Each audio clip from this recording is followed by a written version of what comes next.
इस्लामाबाद शिखर वार्ता फेल हो गई है और जिसका पूरी दुनिया अनुमान लगा रही थी वही हुआ, सिवाय पाकिस्तान को छोड़ के, जिसे शौक चढ़ा हुआ था कि मैं मध्यस्थता कराऊंगा अमेरिका और ईरान के बीच। जबकि जो बड़े देश भारत और चीन जैसे देश हैं उन्होंने अपना पल्ला खींच लिया। चीन ने तो साफ ही कह दिया कि हमें इस मामले में ना घसीटा जाए और ओवर स्टेट करके ना बोला जाए कि चीन का इस मध्यस्थता में कोई रोल है। सबको पता था कि ये फेल होने वाली है। ईरान अपनी शर्तों पर अड़ेगा और अमेरिका अपनी शर्तों पर अड़ेगा, लेकिन पाकिस्तान को ये दिखाना था कि मैं दुनिया का सबसे इम्पोर्टेंट कंट्री हूँ। और शहबाज शरीफ और आसिम मुनीर कोट पहन पहन के और वहाँ हंस हंस के फ़ोटो खिंचवाने की वो पूरी कोशिश कर रहे थे।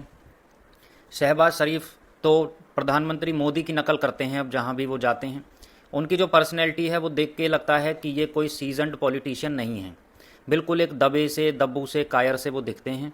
उसके बावजूद वो ज़बरदस्ती के दांत निकाल के और खिसिया के दिखाएंगे, हंसेंगे, और सब एक तरीके से उन्हें ऐसे ट्रीट करते हैं जैसे कोई जूनियर हो, कोई किसी, ये यहाँ का प्रधानमंत्री भी नहीं है, कोई जूनियर आदमी है।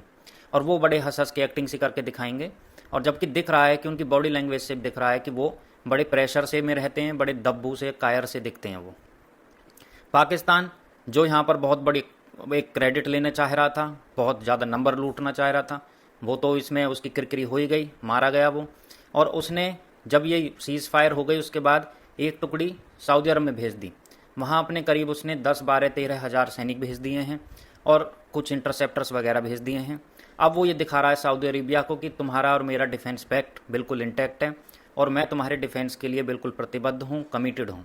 उसे ये पता था कि सीज़ फायर अब हो गया है तो अब कोई लड़ाई नहीं होगी ईरान की तरफ से, अब सऊदी अरब पर और अन्य गल्फ़ स्टेट्स पर कोई अटैक नहीं होगा। लेकिन इसमें भी वो मारा गया।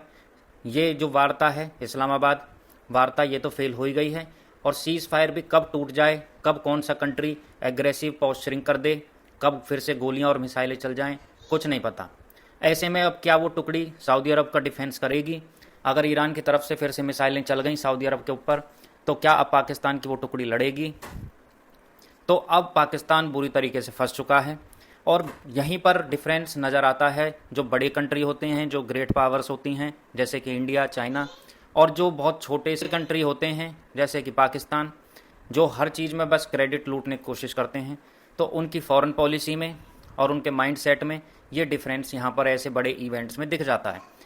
जियो पॉलिटिक्स की समझ और फॉरेन पॉलिसी की समझ एक बड़े ग्रेट पावर कंट्री की और एक स्मॉल ऐसे कंट्री की जो कर्जों के तले डूबा हुआ है, बहुत ज़्यादा आइसोलेटेड है, उसकी फॉरेन पॉलिसी में और बड़े पावर की फॉरेन पॉलिसी में अंतर दिखता है। धन्यवाद।